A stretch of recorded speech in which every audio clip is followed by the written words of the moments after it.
بسم اللہ الرحمن الرحیم۔ السلام علیکم ورحمۃ اللہ وبرکاتہ۔ ان الحمد للہ نحمده ونستعینه ونستغفره ونعوذ باللہ من شرور انفسنا وسیئات اعمالنا من يهده الله فلا مضل له ومن يضلل فلا هادي له واشهد ان لا اله الا الله وحده لا شريك له واشهد ان محمدا عبده ورسوله اما بعد فإن خير الحديث كتاب الله وخير الهدي هدي محمد صلى الله عليه وسلم وشر الأمور محدثاتها وكل محدثة بدعة وكل بدعة ضلالة وكل ضلالة في النار۔ اعوذ بالله من الشيطان الرجيم وما خلقت الجن والإنس إلا ليعبدون۔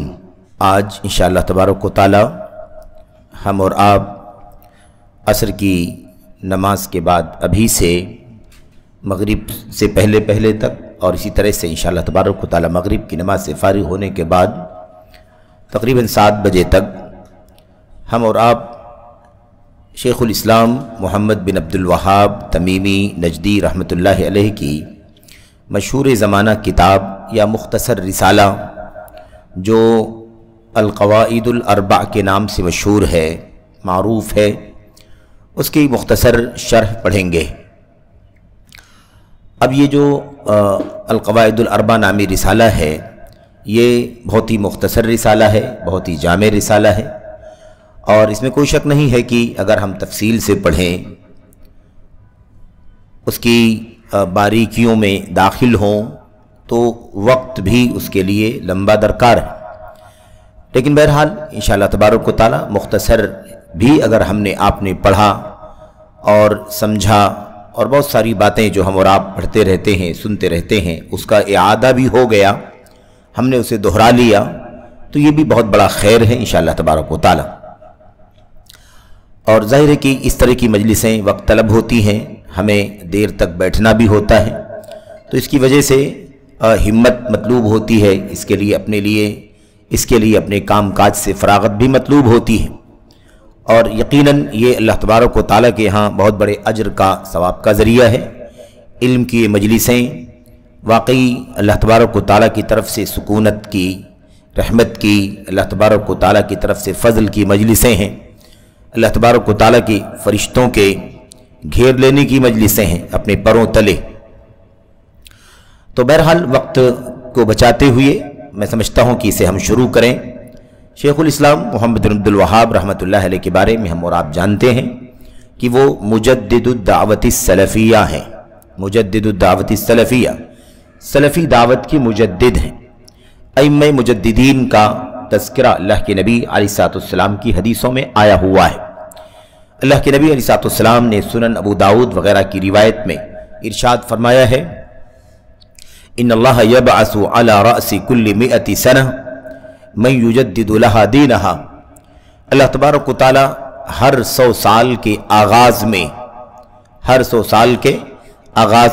صدی کے آغاز میں ایسے لوگوں کو بپا کرتا ہے جو امت کے دین کی تجدید کرتے ہیں، امت کے لیے ان کے دین کی تجدید کرتے ہیں، دین کو رینیو کرتے ہیں۔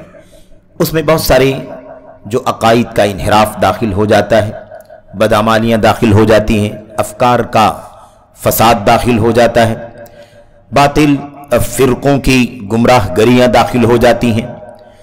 اس طرح کی جو چیزیں آ جاتی ہیں اس کا تصفیہ کرتے ہیں، اسے صاف ستھرا کر کے وہ خالص عقیدہ، خالص دین، اللہ کی توحید، اللہ کے نبی علیہ السلام کی سنت، اور ایسے ہی فرائض، واجبات، عمل کا معاملہ، ایسے ہی اخلاق، کردار، رہن سہن، حقوق، غرض دین اسلام کے تمام تر پہلوؤں پر جو اسلامی معاشرے میں، سوسائٹی میں، ملک میں، وطن میں، دنیا میں، امت کے اندر کہیں بھی مشرق سے مغرب، شمال سے جنوب جو فساد، بگاڑ، خلل پیدا ہوتا ہے، وہ اللہ تبارک و تعالیٰ کے فضل و کرم سے اس کی اصلاح کا کام کرتے ہیں۔ اب جیسا کہ ہم نے شروع میں آپ سے عرض کر دیا کہ اس طرح کے موضوعات لمبا وقت چاہتے ہیں، اگر ہم جگہ جگہ رکیں تو خود ایک نکتہ بھی لمبا وقت طلب ہے۔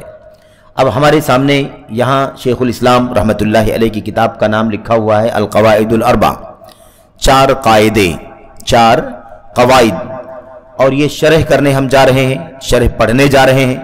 یہ جو شرح ہے اس کی بہت ساری شرحیں ہیں، کئی لوگوں نے الحمدللہ شرحیں لکھی ہیں اس کی، جس میں سے ایک بہت ہی نمایاں نام ہے اس وقت معاصرین میں علامہ معالی شیخ الدکتور صالح بن فوزان بن عبداللہ الفوزان حافظہ اللہ۔ یہ وقت کے چوٹی کے علماء میں سے ہیں، اور وہ جو کبار علماء کا نام ہم اور آپ سنتے ہیں، شیخ عبدالعزیز بن عبداللہ بن باز رحمۃ اللہ علیہ کا، اور ان کے ساتھیوں کا، جن میں سے کئی لوگ وفات پا چکے ہیں، اس سلسلے کے میرے بھائیوں یہ آخری فرد ہیں جو الحمدللہ باحیات ہیں، ہمارے بیچ میں ہیں، اور امت ان کے علم سے فائدہ اٹھا رہی ہے، عقیدے میں، منہج میں، اصولوں میں ان کے علم سے پوری دنیا فائدہ اٹھا رہی ہے۔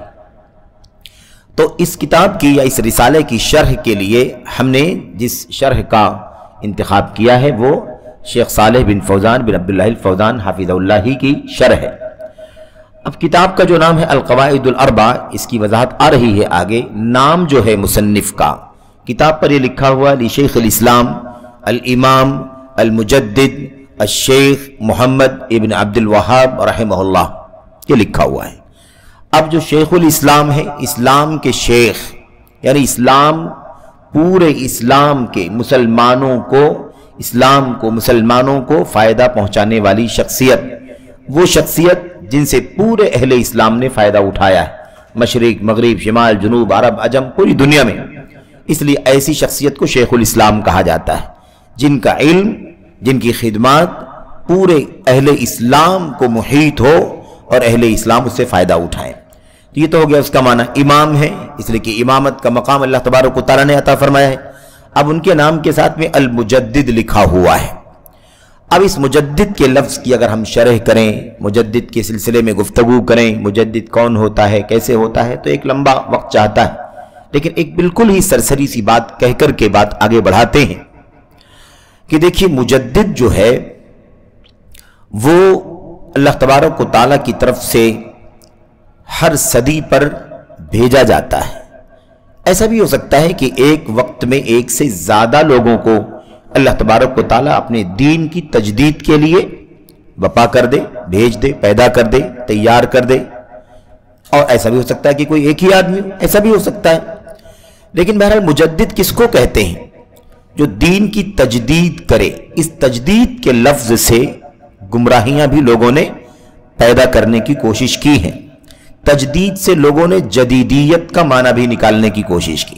جدیدیت یعنی نیا دور، نیا زمانہ، ایڈوانس 21ویں صدی عیسوی، اس دور میں ہمیں پرانا چھوڑنا چاہیے، نئے کی طرف آنا چاہیے، نئے دور کے نئے تقاضے، نئے تقاضوں میں نئے اجتہادات اور نیا راستہ، نئی تھیوریاں، نئے افکار، نظریات، اس طرح کا معنی بھی لوگوں نے نکالنے کی کوشش کی ہے۔ اور یاد رہے کہ یہ اصل میں گمراہی کا ایک بہت بڑا راستہ ہے۔ تجدد جو ہے نا، یہاں جو تجدید کہا گیا، المجدد من یجدد لہا دینہا، حدیث میں، اس کا معنی کیا ہے؟ اس کا معنی یہ نہیں ہے کہ ہر 100 سال پر اللہ تعالیٰ کی طرف سے کوئی صاحب علم، کوئی امام، کوئی عالم ایسا پیدا ہوگا جو نئے دور کے نئے تقاضوں کے مطابق دین کو بدل کر نئی شکل میں پیش کر دے۔ یہ معنی نہیں ہے اس کا۔ اس کا معنی یہ ہے کہ وہ دین جو اللہ تبارک و تعالیٰ کی طرف سے اللہ کی کتاب میں، نبی کی سنت میں اترا ہے، اس دین کے اندر جو بہت ساری گڑبڑیاں، خامیاں دھیرے دھیرے ہے نا، عرصہ گزرنے کے بعد جو اس میں داخل ہو جاتی ہیں، اور اس کے پیچھے بہت سارے اسباب ہوتے ہیں، شیطانی لعین ہے، دنیا داری ہے، دنیا پرستی ہے، جہالت ہے، گمراہ کرنے والے پیشوا ہیں، گمراہ کرنے والے ہے نا، جن کو اللہ کے نبی نے فرمایا ائمہ ہیں، یعنی جو اپنے آپ کو بہت زیادہ بڑا ثابت کرتے ہیں، لوگ ان کو بڑا سمجھتے ہیں، لیکن وہ اپنی کم علمی یا کہہ لیجئے کہ بے بصیرتی کی وجہ سے وہ امت کو ایسی چیزوں میں رہنمائی کرنے لگتے ہیں جس میں انہیں رہنمائی کرنے کا حق نہیں پہنچتا، اور نتیجہ یہ ہوتا ہے کہ دین خالص اور کھرا رہنے کے بجائے اس کے اندر آمیزشیں، ملاوٹیں آ جاتی ہیں، اس کے اندر آمیزشیں اور ملاوٹیں آ جاتی ہیں۔ اب وہ جو ملاوٹیں آئی ہیں، جو خلل آیا ہے، صحیح عقیدہ نہیں رہ گیا، اس میں بگاڑ آ گیا، صحیح منہج نہیں رہ گیا، اس میں کچھ کمی آ گئی، فرائض میں لوگ کوتاہی کرنے لگے، ایک حق کو باطل سمجھنے لگے، باطل کو حق سمجھنے لگے، یہ جو اس کے اندر خلل کمیاں آئی ہیں، ان تمام کمیوں کو، خامیوں کو نکال کر ملاوٹوں سے پاک صاف کر کے ایک دم کھرا اور خالص کرتے ہیں، وہ جو اللہ تبارک و تعالیٰ کی طرف سے مجدد دنیا میں پیدا ہوتے، یہ ہے اس کا معنی۔ ایسا نہیں ہے کہ یہ کہتے ہیں کہ وہ پرانے دور کی جو عرب کے دور میں جب اللہ کے نبی علیہ السلام تھے، آپ مبعوث کیے گئے، وہ گھوڑے کا دور تھا، خچر کا دور تھا، وہ اونٹنیوں پر سواریاں کرنے کا دور تھا، وہ دیہات کا، عربیت کا، یا کہہ لیجئے کہ قرویت، بدویت کا دور تھا۔ اس دور میں جو دین اترا تھا، جو اسلام اترا تھا، آج نئے دور میں وہ دین کہاں سے ہماری رہنمائی کر سکتا ہے؟ اس لیے ہمیں اسے نئے رنگ میں ڈھالنے کی ضرورت ہے۔ یہ نہیں کرتے ہیں، جیسا کہ آج ایک طبقہ دین کو نئے دور میں ڈھالنے کی کوشش کرتا ہے۔ کرنا کیا ہے؟ اسی دین کو، اللہ تبارک و تعالیٰ کے اصل دین کو آج کے نئے دور میں، اگلے 1000 سال کے بعد، اس کے بعد قیامت تک اسی اصل دین سے ہر زمانے میں جو بھی مسائل پیدا ہوتے ہیں اس کی رہنمائی لینی ہے۔ کوئی نیا طریقہ نہیں نکالنا، طریقہ وہی رہے گا جو اللہ کا کلام، اللہ کے نبی کا فرمان اپنے اندر سموئے ہوئے ہیں، جس کی شرح، جس کی وضاحت، جس کا عملی نمونہ حضرات صحابہ کرام کی سیرت میں اور ان کے بعد ان کی شاگردوں کی زندگی میں ہمیں ملتا ہے، اور اسی راستے پر امت کے محدثین، ائمہ دین چلتے رہے۔ ہمارے سامنے ان کی تاریخ، ان کی سیرت موجود ہے۔ اسی دین کو ہر دور میں، ہر زمانے میں اپنے تمام مسائل کا حل بنانا ہے۔ تو جدیدیت نہیں، اس معنی میں جدیدیت نہیں، اسی کو عربی زبان والے یعنی عرب کے مؤلفین، عربی رائٹرز اس کو کہتے ہیں عصرانیت، جس کو ہم لوگ اپنی زبان میں سمجھنے کے لیے، جبکہ جدیدیت بھی عربی ہی لفظ ہے، لیکن عرب علماء اس کو کیا لکھتے ہیں؟ عصرانیت۔ عصرانیت کا مطلب یہ ہوتا ہے کہ اسلام کی روشنی میں اس نئے دور میں مت چلو، بلکہ اسلام کے اندر موڈیفیکیشن کرو، اس میں تبدیلیاں کرو، اس میں کچھ کمی بیشی کرو، اور آج کل کے دور اور تقاضے کے مطابق اسلام کو ڈھالنے کی کوشش کرو۔ نئے دور کے تقاضوں کو، نئے دور کے حالات کو، نئے دور کے مسائل کو اسلام کے سانچے میں ڈھالو، نہیں، یہ نہیں کہتے۔ وہ کیا کہتے ہیں؟ اسلام کو نئے دور کے حساب سے موڈیفیکیشن کرو، اس کے تبدیلیاں کرو۔ کیسے وہ پرانا دور، خچر اور گدھے پر سواری کرنے والے دور کا جو اسلام ہے، وہ آج ٹیکنالوجی، انٹرنیٹ اور فیسلٹی، آج کل جو ترقیات ہیں، اس دور میں کیسے رہنمائی کر سکتا ہے؟ اس طرح کی باتیں لوگ کرتے ہیں۔ تو ایک غلط فہمی تو یہاں اسی مجدد کے لفظ سے، کے نام کے ساتھ ہی، اس لفظ کی وضاحت کے ساتھ ہی یہ غلط فہمی دور ہو جانی چاہیے۔ یہیں سے ایک دوسری گمراہی بھی لوگوں کے ہاں آئی ہے۔ اب میں تفصیلات میں اگر جاؤں تو وقت واقعی جائے گا۔ مولانا مودودی کو بھی لوگ مجدد کہتے ہیں، اور مولانا مودودی صاحب نے بھی مجدد والی حدیث پر لمبی چوڑی گفتگو کی ہے، اور اپنی من کی مرضی کے مطابق، اپنی خواہشات کے مطابق انہوں نے مجدد اور مجددین کی فہرست بنائی ہے، اس کی لسٹنگ کی ہے کہ کون کون مجدد ہیں۔ اس طرح سے وہ کسی کو اپنی مرضی کے مطابق مجدد مانتے ہیں، اور کسی کو اپنی مرضی کے مطابق مجدد نہیں مانتے۔ انہی کے ساتھی اور انہی کے شاگرد نے یا اسی فکر کو آگے بڑھانے والے پڑوسی ملک کے ڈاکٹر اسرار نے بہت گندے انداز میں اپنی کتاب کے اندر لکھا۔ جب وہ، ان کی کتاب ہے شیعہ سنی مفاہمت، میں کتاب کا تعارف نہیں کرانا چاہ رہا ہوں، لیکن اس لیے ذکر کر رہا ہوں کہ کوئی دیکھنا چاہے تو دیکھ لے، جان لے کہ انہوں نے اپنی اس کتاب کے اندر کیا لکھا ہے۔ تو شیعہ سنی مفاہمت نامی جو کتاب ہے، انہوں نے بڑی کوشش کی، ایران گئے اور خمینی کے مزار پر گئے اور دعائیں پڑھی اور کیا کیا نہیں کیا، اس کا یہ موقع نہیں ہے، لیکن ڈاکٹر اسرار نے اس کتاب کے اندر مجدد پر گفتگو کرنا شروع کیا، تو ایسے کسی کو چھوڑا نہیں جو مجدد، جس کو مجدد نہ بنا دیا ہو۔ سارے منحرفین، مشرکین، صوفیاء، اہل بدعت، خرافات کرنے والے، دین کی شکل کو مسخ کرنے والے، بگاڑنے والے،